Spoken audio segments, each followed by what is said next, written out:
You're listening to the Philanthropisms podcast with Rodri Davis.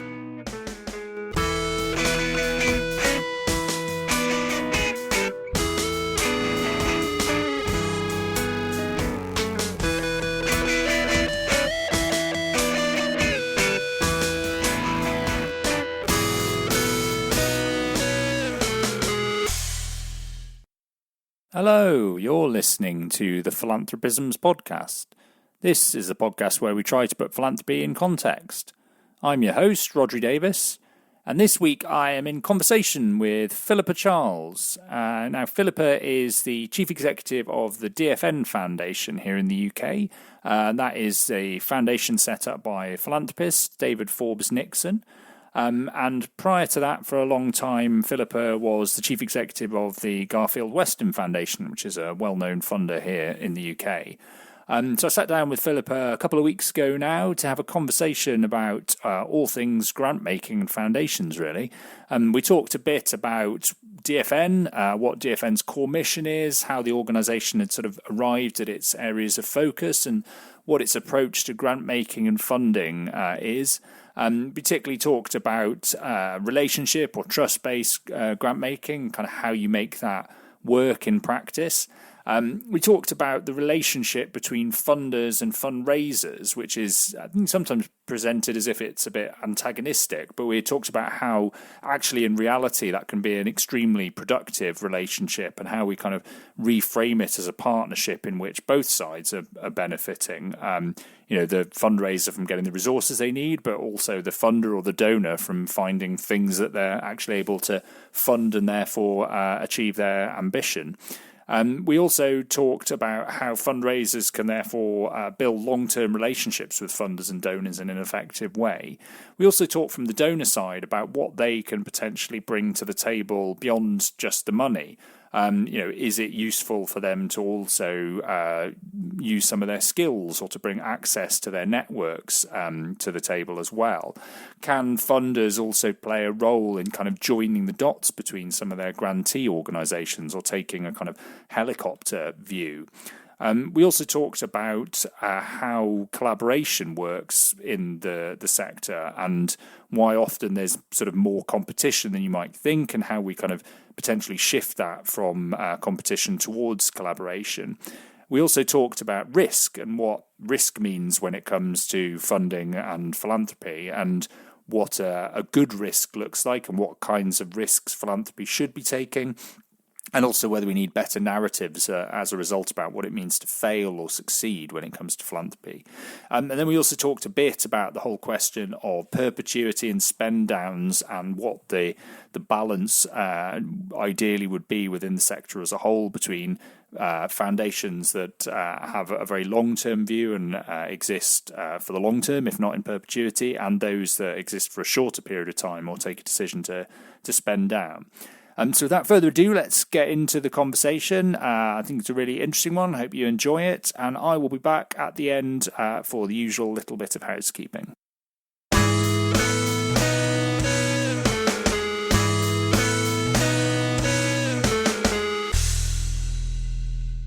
Okay, great. Well, I'm here with Philippa Charles. Hi there, Philippa. Hello.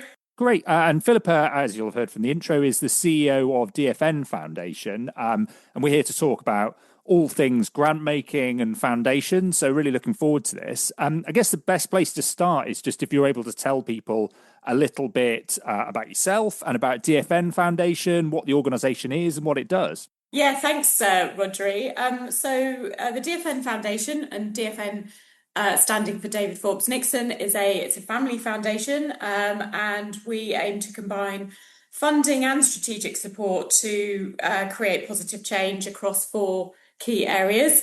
And those areas are disability education, disability employment, myeloma cancer research, and conservation. And the reason for those 4 are they're based around sort of 3 core kind of areas of focus. First of all, it's around what we know about, and those areas are things that the family have lived experience, knowledge, and a track record in. The second thing is where we can see an identifiable need, and I suspect people will recognise that there is definitely need in those 4 areas. And then the third area is where we feel we can actually add value to, that agenda. So that gives us a kind of fairly clear strategic focus so that we can put our kind of efforts and resources into where we hope will make a difference.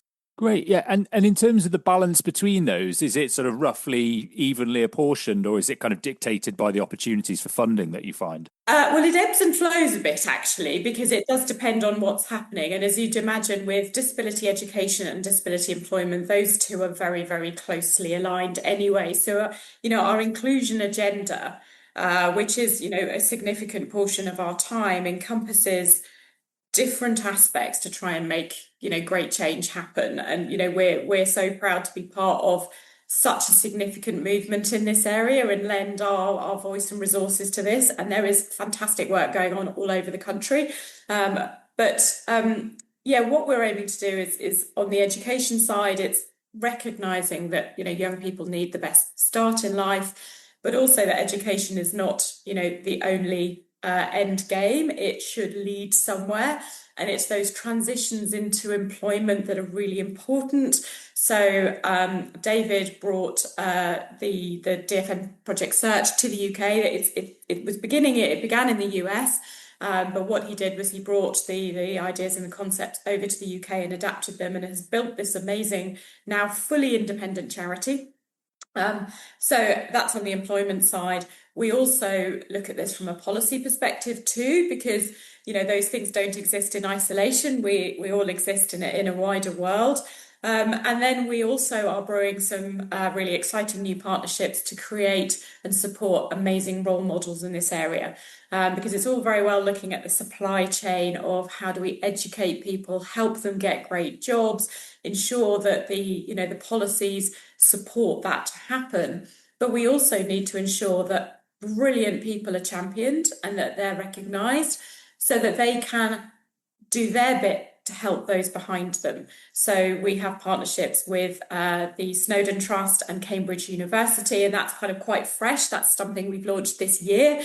So we have multiple strands to our inclusion work, for example. So it's not quite as simple as to look at our pillars in total isolation. Some of them very much work in concert with each other. Yeah, absolutely. And I guess one of the things that's always interesting about talking to people in foundations, anyone working in the foundation world will know that sort of famous saying that once you've seen one foundation, you've seen one foundation. They're all very different. And particularly when we're sort of talking about family foundations, because there's that additional element of kind of involvement of the family, and it sort of reflects, their priorities and the way they want to do things. In terms of DFN Foundation, how would you kind of characterize how you work? What does it look like in terms of how you engage with the organizations that you're supporting? Is it a sort of relationship-based funding? Do you have kind of open calls for applications, or do you go out looking for organizations to fund? So I would say we are probably best described as venture philanthropy in a way, because we do have clear things we're trying or aiming to do. We are very fortunate. We have the most amazing board where we have some family involvement, but actually what we also have is a series of utterly brilliant expert independent board members too, who bring that knowledge and expertise and that challenge. So our board meetings are really great. So yeah, we have the clear strategic focus, but I think it's about in the inclusion area, I would say a lot of our work looks through the lens of trying to address the disability employment gap, for example. So that stands right now at a very stubborn and long-term 28%. And yet we know that disabled people can and want to work. And so, the work that we're doing is trying to ensure that school leavers have that opportunity early. The sooner that transition is made seamlessly from education into work, the better for everybody, all of us in society. And that is clearly a hot topic for the government right now, as well, as we all know from the news. So, we are trying to capitalise on that. I was listening to Radio 4 this morning, and we clearly hear that, the economy is sort of pretty stalled at the moment.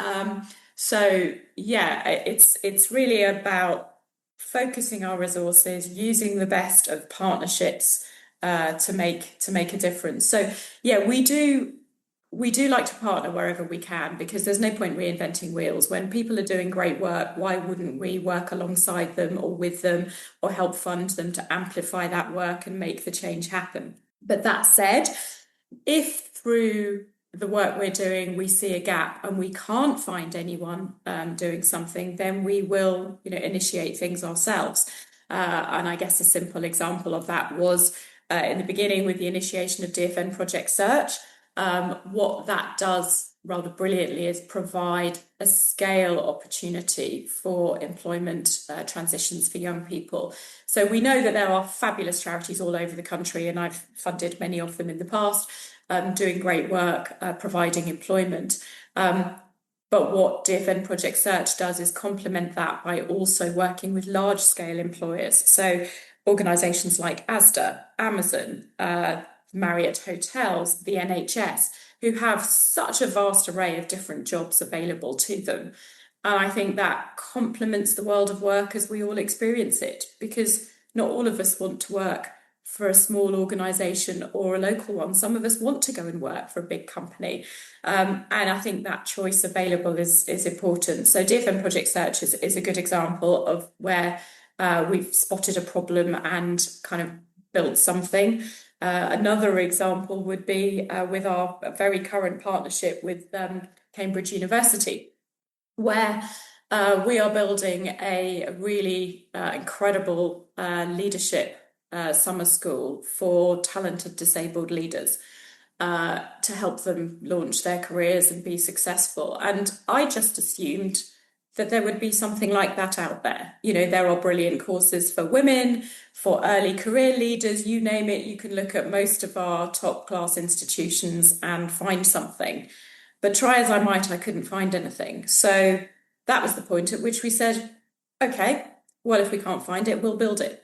But what we want to do is partner with an organisation that really knows how to run great leadership programmes, great academic input. So we looked at brilliant organisations, LSE, LBS, Oxford, and we are partnering actually with Cambridge, who are doing a fabulous job. We're loving working with them actually, and that first summer school, so we're in pilot mode on that one. But I'm confident we're going to both deliver something good, but we'll learn as we go. That's the point of a pilot. So we will start things if we can't find what we want.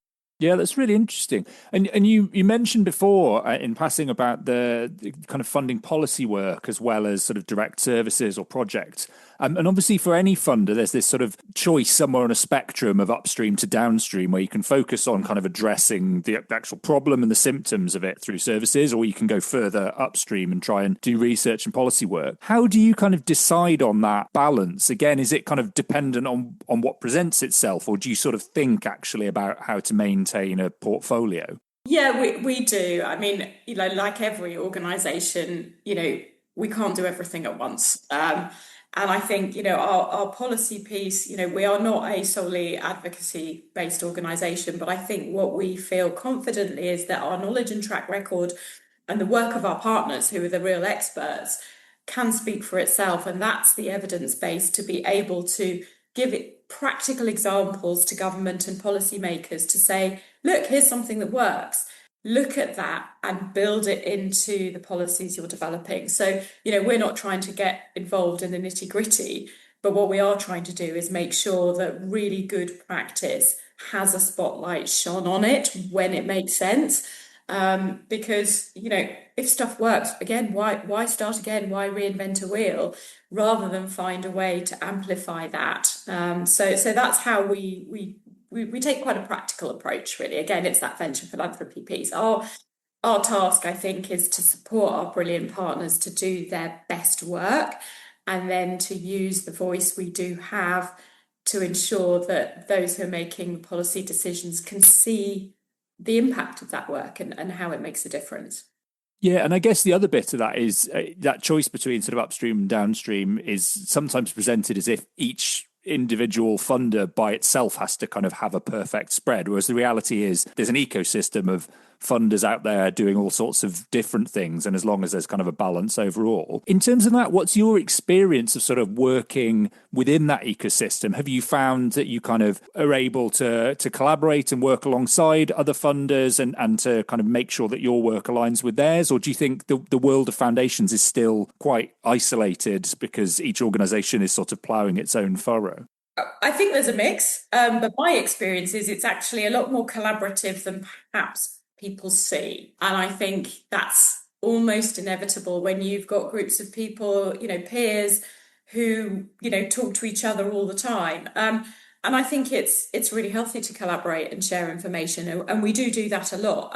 So my experience has always been a very, very positive one. But a very simple live example for me last night, I went to the celebration of the Foyle Foundation, which has now spent out. It's kind of closing down. They've made their wonderful legacy gifts. And after 25 years, they've made £185 million worth of grants all over the country. And it was wonderful because I walked around the room, and after nearly 2 decades in the philanthropy sector, everywhere I looked, I saw fabulous people who were all dedicated to making a difference in various fields. So I think perhaps sometimes the collaboration and connection between foundations is just less visible than people, actually see. Yeah, absolutely. And do you as a funder find benefit in that? Because again, I guess the flip side of it being, these organizations sometimes sort of working by themselves is it can be a relatively sort of lonely place. So actually those connections between funders and being able to compare notes, is that important to you? Hugely valuable. The more brains on a problem, the more eyes looking out for opportunities, the better. So what I find is that, people alert you to maybe a great piece of research or actually an organization that you hadn't come across. So yeah, it's those conversations that can lead you into some really, interesting directions. So yeah, my experience is that diversity in the sector and that collaboration really works. I think it takes a desire and some effort to maintain. So I'm constantly kind of talking to people and trying to keep those networks alive. I found social media, to my surprise, quite helpful in that respect. I wouldn't say I'm naturally a huge fan of social media. I wouldn't kind of post anything about my personal life, really. That's never occurred to me. But actually, the LinkedIn tool, for example, I find tremendously helpful. And those connections are, really enlightening. Yeah, absolutely. And within the world of foundations, obviously, I mean, there's been quite a lot of discussion about the way in which funding is done over the last few years. And certainly, coming out of the pandemic, there was quite a lot of emphasis on the idea of core funding or sort of shifting towards unrestricted models of funding. So sort of not so much programmatic, but just kind of funding organizations and their core costs. Where do you sit in terms of the work that you do on that? Because I know there's still, again, a sort of spectrum of approaches out there. There is. I mean, DFN Foundation absolutely is more, very happy to make core funding. That is kind of the point. And I believe, if you do great due diligence and you've really built a degree of great relationship and confidence in an organisation, why wouldn't you allow that organisation to make decisions about its funding priorities, where it's going to spend its time? And likewise, in my previous role, I've had the privilege over the last sort of 18 years of giving over £1 billion to charities across the UK, over probably more than around 20,000 grants. So, and so many, the majority of those have been for core costs. So I guess for me, that is already baked into the way I've already worked. That said, it depends on what an organisation needs. So if I take one of our current partners, the wonderful Pangolin project, where we're aiming to save 10,000 hectares of absolutely critical biodiverse area, of forest area in Kenya, which is where the giant pangolin lives. Giant pangolin, for anyone who's less familiar, is the most beautiful, gentle creature, scaly anteater, for want of another name, that is very endangered through trafficking, through land use, etc. But what we have with them, we have a multi-year core cost grant to allow them flexibility, but we are also funding a fairly significant piece of feasibility work for them. So that's a project funding, but that's specific to that need as well. So kind of to address your question, I think it's about what an organisation needs. I think, core funding is the holy grail for so many organisations, as we know. It gives them flexibility and choice, and I think that's so important to allow them to adapt. But equally, if there's a key project that needs doing, and like those can range from anything from, a new building or a refurbishment, capital investment, to particular projects or pieces of research, then a funder that is flexible enough to be able to do those things too, I think can be really helpful. So I'm an advocate of flexibility, really, and just listening to what your partners need. Yeah, absolutely. And you mentioned there that one of the key elements, if you're going to fund core costs, or I guess more broadly in a sort of trust-based way, is the due diligence up front to make sure you're what the organization is doing and that it's in good order. I guess the other bit is sort of after the event, how do you check that the money did have an impact or was well used? And that then brings in the question of sort of measurement and impact. What's your approach to that at DFN? I mean, how do you go kind of getting a sense of just making sure that the money is doing what you were hoping? Yeah, so I was really fortunate. We had a board meeting when I joined a year ago, very early on, where we made some fairly sizable commitments. And one of the first things I did was actually work with our partners to develop what are the measures. And so we have a dashboard where the actual the construction of it is identical across all our partners, and that's for our board. So our board can, at a glance, look at each of our partners, and they know exactly what information they're looking for. It's always in the same place. But of course, the actual content and the metrics we're looking at is bespoke and individual to each partner. And our partners gave input to that. So they helped us create that dashboard in the first place. So again, I think this isn't about doing things in isolation. This is about developing and this goes for communication too. It's not just about metrics. It's also about keeping the conversation alive to the extent that it's practical. We want to try and balance, and I don't know whether we achieve this, we certainly aim to, but we want to balance keeping informed and being responsible funders, knowing where the money's going, but not burdening those organisations. They have so much to do. They really don't need to be, micromanaged or have people breathing down their neck. So the dashboard was a good way of agreeing with them. What are the critical things you measure? So actually, when they input to each of our board meetings, this is stuff they're capturing already, because we've already talked to them about, well, what are the important ways you're making a difference? Now, that doesn't mean we haven't had suggestions and a conversation, but ultimately we're now asking only the questions that they're already asking themselves. So when they provide their updates to us, it's pretty quick, pretty low key, because we know and they know that the things we all want to know are the same things. So I found that quite a practical way of doing it, and it's really great to be able to have that sort of standard format, but with bespoke content, which also then helps our board keep on top of what we're doing as well. Yeah, and I guess in there, it's not then just about what the funder wants to know. It's about what's actually of use to the grantees themselves to know, because surely you do want to have a sense that the work you're doing is having an impact and that it's kind of achieving. So it's about sort of knowledge and learning that is of value to them as well. Totally. But this is where partnership comes in, because we as a funder can't achieve anything without the partners. And of course, the partners do need funding in order to be able to do it. So immediately you have this symbiotic relationship where neither can be successful without the other. And that is a really good basis for, a good, trusted relationship, because you both need each other to succeed.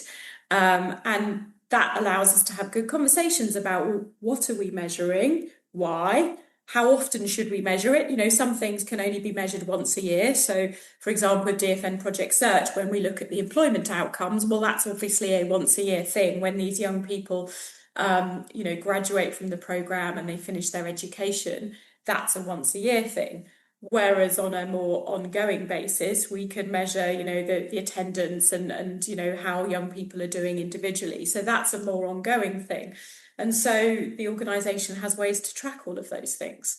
And then we've picked the most critical because the other thing I am a fan of is keeping it as simple as we can. I think we can, because we're a pragmatic organization, analysis paralysis is not our bag. We want to just focus on the things that make the most difference. And our partners know what those things are because they do it every day. I mean, they're really good at what they do. In fact, I was lucky enough to go on a course at Harvard this year, which was the most amazing experience. 160 utterly brilliant social entrepreneurs and leaders from all over the world. And I think one of the very simple but overriding things that came out of that was that the stuff we are all doing in this sector is hard. It's complex. And frankly, if it was really easy, somebody would have done it already. Yeah, absolutely. And that sounds such a simple and obvious thing to say, but I think I did find it quite affirming, because sometimes this stuff is hard and it takes time and it is complicated. And you make progress in one area and then something kind of comes along and disrupts it in another. And that is life, which is messy and complicated. But it was very affirming to meet other people who have retained that sense of positivity and hope that better is possible, but equally that we shouldn't get bogged down with the fact that sometimes it's tough and we don't always achieve everything we want in the timescales we'd like. Yeah, I think that is really important to remember. As you say, it's exactly that. If this stuff was easy, we probably would have solved it all. I mean, there's a lot of bright people in the world, right? Yeah. So we are tackling. This is not the low-hanging fruit we're picking here. This is the stuff that needs a wobbly ladder to reach. Yeah, absolutely. You mentioned there, when you were talking about partnership, about the fact that that idea that kind of you need those partners as much as they need you in a sense, and that made me think about something we discussed when we had a pre-call, which is about the relationship that between sort of fundraisers and funders or donors, which is, I think, really interesting, because there's sometimes this sort of stereotype almost that it's an antagonistic relationship of kind of fundraisers going out there and trying to pry money out of kind of unwilling donors or funders. But that seems to me entirely the wrong way of thinking about it. What's your experience been as a funder of interacting with fundraisers over the years? The idea of antagonism, that's never been my experience. I have the greatest respect for fundraisers, for all kinds of reasons. I think one of the critical things that people totally underestimate about fundraisers, because they're often not necessarily the ones in the spotlight, is they do a very complex job. This isn't just about the money.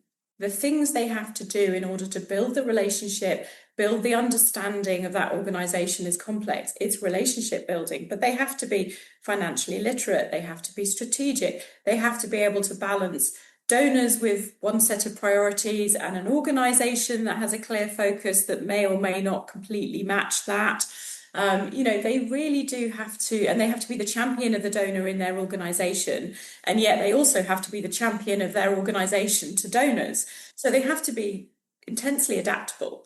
So my experience of fundraisers is that they are often exceptional individuals, actually, and I say that with absolute confidence because I deliberately set out to hire them when I began my philanthropy career. So when I needed team members, and because I came from a business background, I was very much aware that it's a good balance to have different experience in a team, and I learned a tremendous amount from the fundraisers I hired, and with them being able to kind of do the poacher turned gamekeeper, it meant that they had a very good understanding of what to look for in an organization, how to elicit great quality information, but really get under the skin of things. So I haven't found antagonism at all, and I think one of the things I admire about fundraising is that it's a really tough role. You have to be very resilient.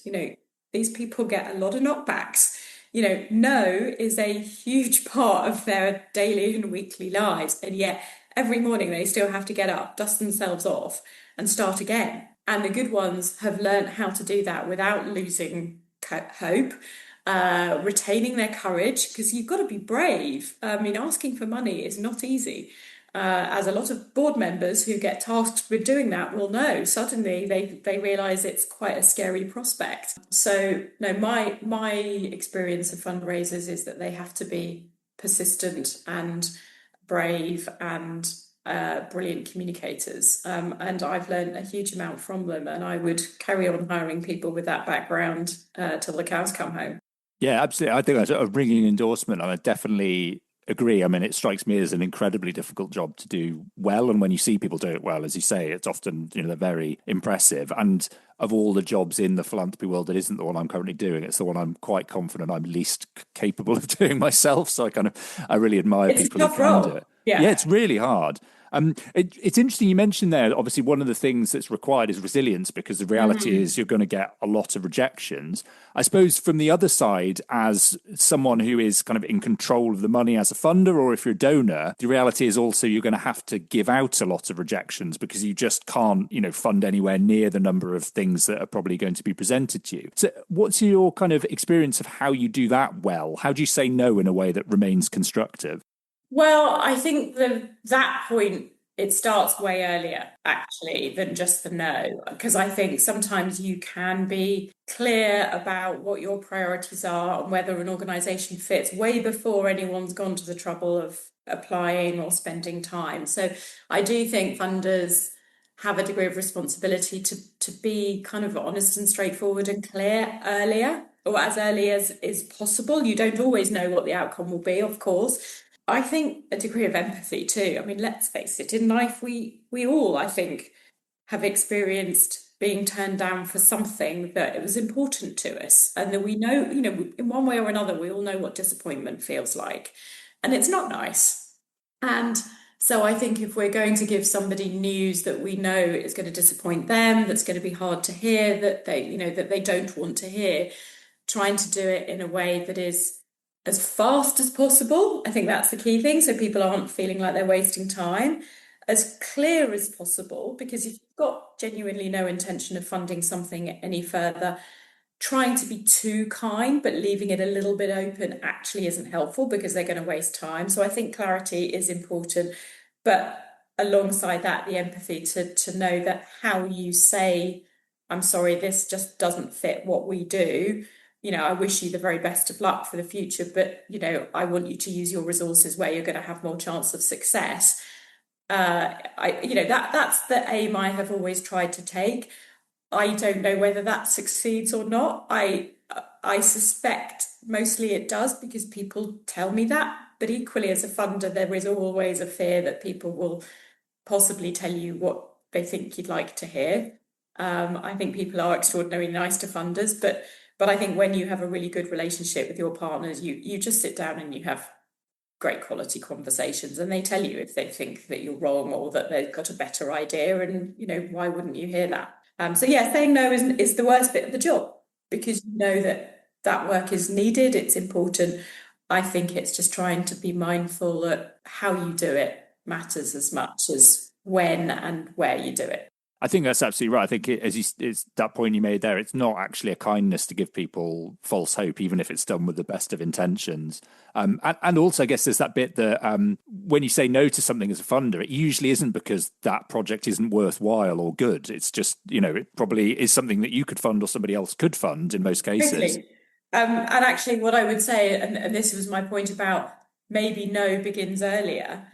If when I've been talking to organisations about their plans, I can see that there's a flaw in it, or that there's a big question that they would really need to answer in order to have the best chance, then actually it's in everyone's interest for me to be honest about that, because if they can address it, fantastic. I always loved all the visits I did where I would go in with a series of questions, and in my head I would be thinking, I'm really not quite sure about this one, and they would blow me away. They would deal with all the questions that I had kind of prompted to them, and I would walk out thinking, wow, that was great. I'd probably on the way out have a conversation about making sure they make those answers more visible, because they're perhaps missing an opportunity to really put the strength of what they do forward.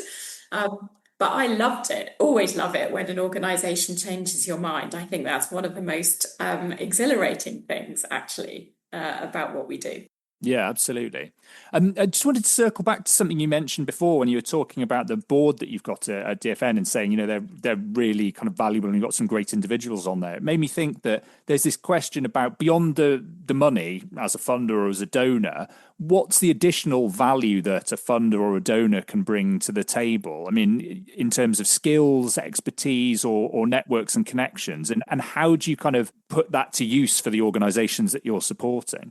Yeah, well, I think every funder is different. And I think the first thing is about being very straightforward about who you are and what you do. So in my previous role, it was actually more about making sure the money got to good organizations. And then it was very, very light touch. With a more venture philanthropy approach, the organizations we work with know that, we're there to support them in a more, in-depth way. And I think you've mentioned many of the key things that I think we can add. In some cases it's networks and introductions, and I love being able to do that. It's amazing how just a simple introduction to an expert or some pro bono support can lead to really great outcomes. But equally, it's the advocacy. Sometimes as well, I think organisations really value the fact that we can celebrate and talk about their work in a way it's quite hard for them to do themselves. They can be seen to be blowing their own trumpet, whereas if we can say, well, look, we've taken a pretty rigorous and independent look at this organisation and they're really good, then that fosters kind of confidence in others.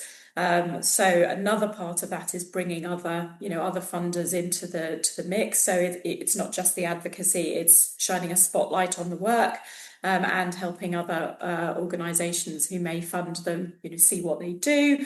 I guess it's flexibility. And there's also operational support, getting involved in other committees, or maybe being on the board, but also perhaps being involved in some of their operating committees, finance, staffing, you name it. I'm involved in a number of committees with our partners to allow me not just the insight into their brilliant work, but also the opportunity to help and make connections and, help them find additional resources. Yeah, and have you found also that, because I've sort of this question of what's the particular value of foundations or funders beyond, again, the money, have you found that because you have this sort of overview in the issue areas that you're working within, that you've been able to kind of point some of the organizations you support towards links and connections they otherwise might not have been aware of? Definitely. So one of the on the disability education side of things, recently I've been able to introduce the school that we're involved with. It's a wonderful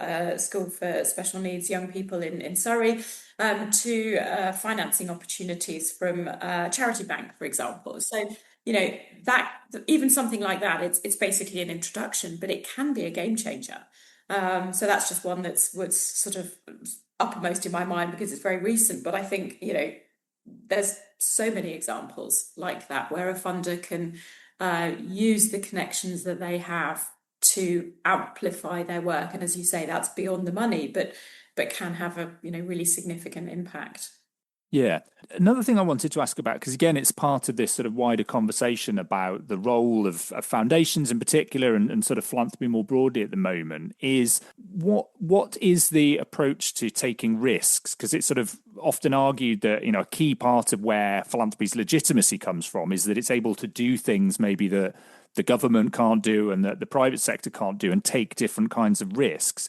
But then on the flip side, people sometimes say, well, but is enough philanthropy actually doing that and kind of taking the right kinds of risks? How do you think about risk taking at DFN Foundation in terms of sort of making sure you're not just doing things that could have been done otherwise and sort of actually testing boundaries a little bit? Yeah, it's a really good question. And I think we think about risk all the time. Partly perhaps our chairman, he is a former banker. That's where he made the money. So his job was risk in so many ways. So and I can definitely tell you we're not doing the easy stuff. So I think it's probably fair to say we do feel we are taking, yes, risk, but it is calculated in the sense that we are very conscious of those risks. So, and perhaps if I use our conservation example in Kenya, as you might imagine, that has a whole range of issues associated with working in what can be a complex part of the world, trying to address a very tricky problem. But what we're also trying to do is build a long-term future whereby we're not needed at all, because actually, you know, that land is owned by the local community, and what we're trying to do is help find structures that can be sustained by that local community without the need for any external funding and support. But it's a complex part of the world, and there are, the illegal wildlife trade. There are so many issues entangled in what ultimately is a really simple piece of work to try and preserve a critical habitat.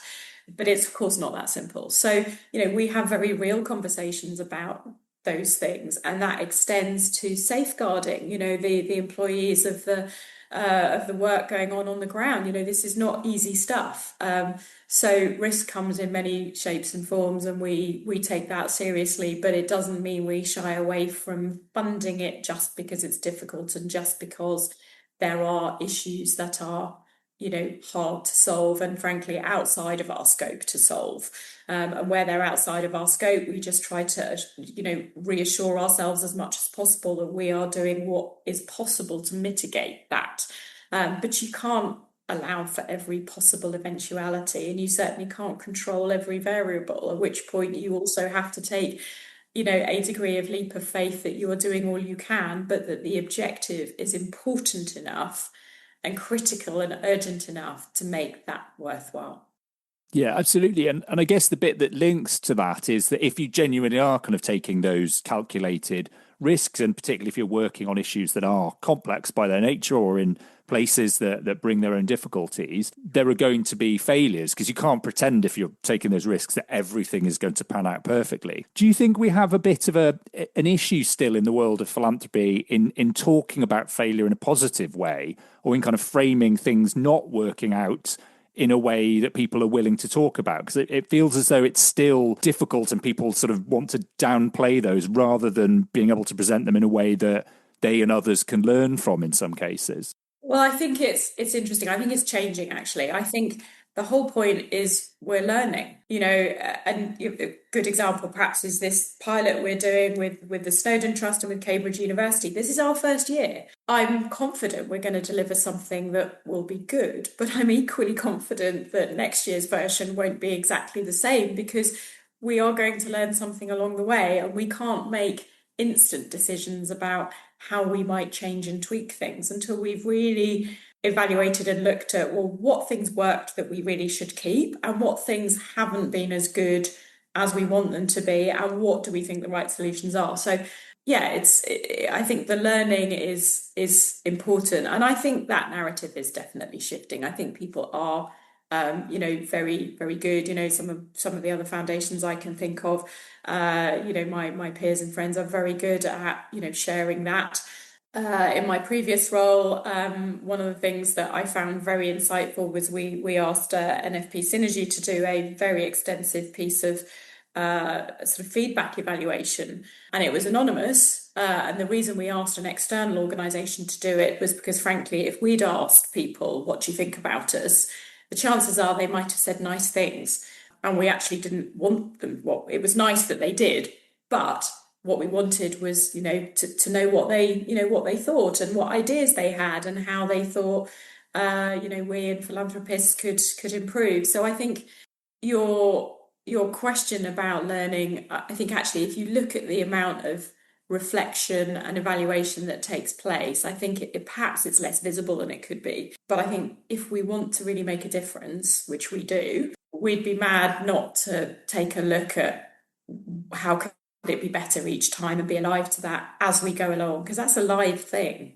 But it makes it interesting. Yeah, absolutely. I just wanted to zoom out to one of the other kind of big debates certainly about the foundation sector at the moment more broadly, is about the amounts that organisations are giving, and particularly also the sort of timescales that they're doing it over. So there's this whole kind of question of whether organisations existing in perpetuity, so pretty much forever, which has for a long time been the default when it comes to foundations, is the right thing, or whether actually we should look to limit that, and for organisations either to be set up with limited lifespans or to switch from being perpetual to spending down over a set period of time. What's your take on that debate, and kind of how do you think it is influencing the way that foundations think in the UK?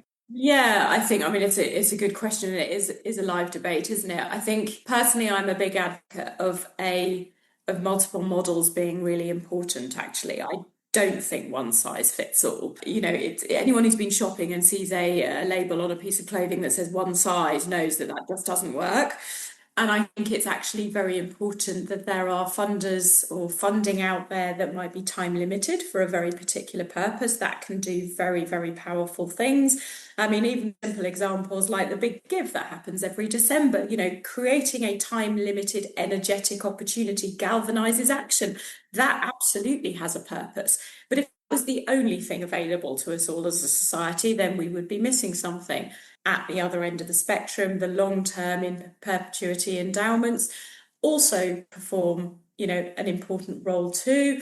They can do things that, that others can't, and certainly that government can't. Coming back to your point about risk, I think philanthropy can certainly play a role in that early stage test and learn, initiate things.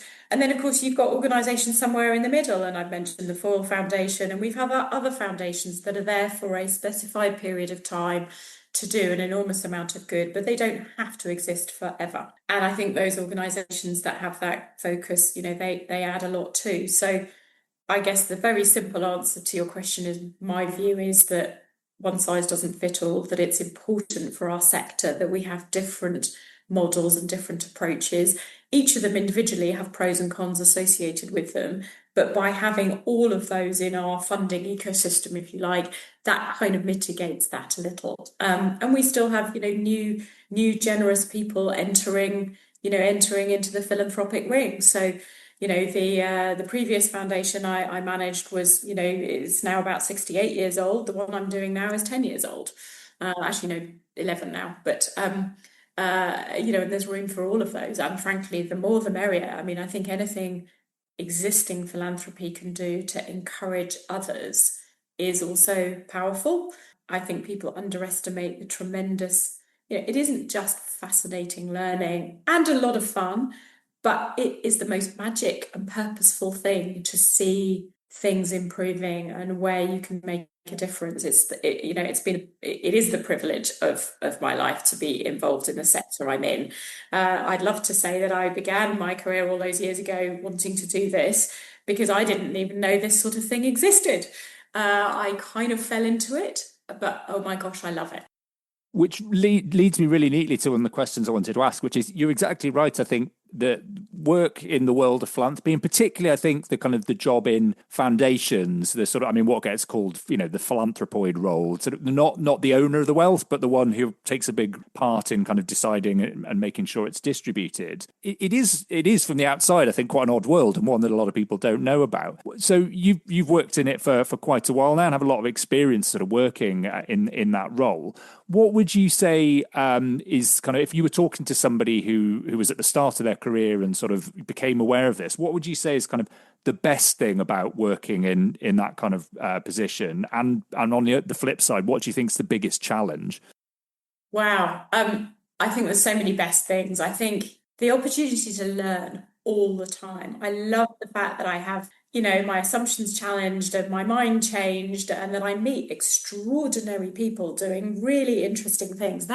So there's a variety aspect that I personally really love. I think there's an affirmative part of it, which is I feel like I'm part of something much, much bigger than me, that we are trying to make things better. And that's a wonderful thing. I would say though that I was fortunate to come into this, after the first half of my career being in business and in other things. And I think all of that experience has been tremendously useful. So I think, and again, it's to my point about brilliant fundraisers. I think to be in philanthropy, it's very helpful to have done something else before. I don't think it necessarily matters entirely what, because I think all of that experience is valid. It's wonderful. For example, David Forbes, he was in a completely different industry, and now he's spending huge amounts of his both talent and time to improve things in society. And he's using all that knowledge and experience for good. And it isn't just the money by any means. He spends he's hugely involved in the foundation in a really kind of roll sleeves up, hands-on way, which I love because that's fun to be working as a real team with that clear strategic direction. But I think it's fun too. And I think it's okay for it to be fun. It's okay to take what we do really seriously, but ourselves not too seriously. That sounds exactly right. And I guess what then would you say is the challenge? I mean, not to get too downbeat about it, but what do you say, is a thing that you constantly have to kind of work to overcome? I think in very simple terms, it's making sure we remain focused, actually, because I think it's human nature to see a problem and want to solve it and want to get stuck in and to apply one's enthusiasm and empathy. And then I find it sometimes quite hard to kind of pause and go, I can really see that there's a problem there, but it isn't quite what we do. So making sure that we do remain focused, because actually if we water ourselves down, we spread ourselves too thin, we're not going to actually do anyone any favours. But that's not saying that that's easy, but then it comes back to trying to be clear about what we do, and I think we are, which means we can be clear with others about whether there's a role or a partnership to be had. If I can't get involved, I do try to be helpful. It might be make suggestions of where else they can go for a conversation, for a partnership. But yeah, it's hard not getting involved sometimes, actually, I think, and saying no, and knowing that you're disappointing people. That's always, always difficult. But I also think it's necessary. Yeah, absolutely. Philippa, it's been absolutely great having you on the podcast. Really great to have a chance to talk and kind of hear your perspective on lots of these issues around foundations and philanthropy. And just remain safe. Wish you all the best with all the work in the future. And maybe, somewhere further down the line, I could twist your arm and get you to come back on and we could pick up the conversation. Love to. And thank you. It's been fantastic fun to have the conversation. And I'd just like to say thank you to all of those who are in our voluntary sector. They work so hard doing an utterly brilliant job, and without them, it wouldn't be so special.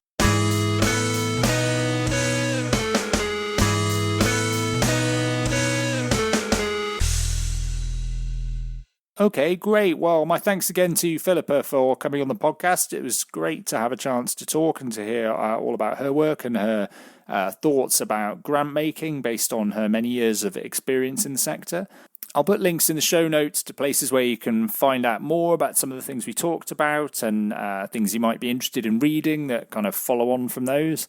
As ever, if you're interested more broadly in issues around philanthropy and civil society, do check out the website at whyphilanthropymatters.com. You can find all the back episodes of this podcast. You can find all the back issues of the newsletter that I do once a month. You can sign up for that newsletter. You can read lots of long reads I've written about all kinds of aspects of philanthropy. There's some guest articles in there as well, and lots of shorter guides and news updates. So plenty to keep you busy over the Christmas period and well into New Year. If you want to follow me on social media, please do that. You can find me on LinkedIn and Blue Sky. If you like the podcast, please leave us a nice review wherever you get your podcasts. It'll certainly help bump us up the algorithm. Or do it the old-fashioned way. And if you know somebody that you think might like the podcast or be interested in it, please do tell them in person. I think word of mouth goes a long way towards spreading the word. Other than that, just remains to say thanks ever so much for listening. I hope you have a great end of the year and a good start to 2026. And I will be back soon. Bye!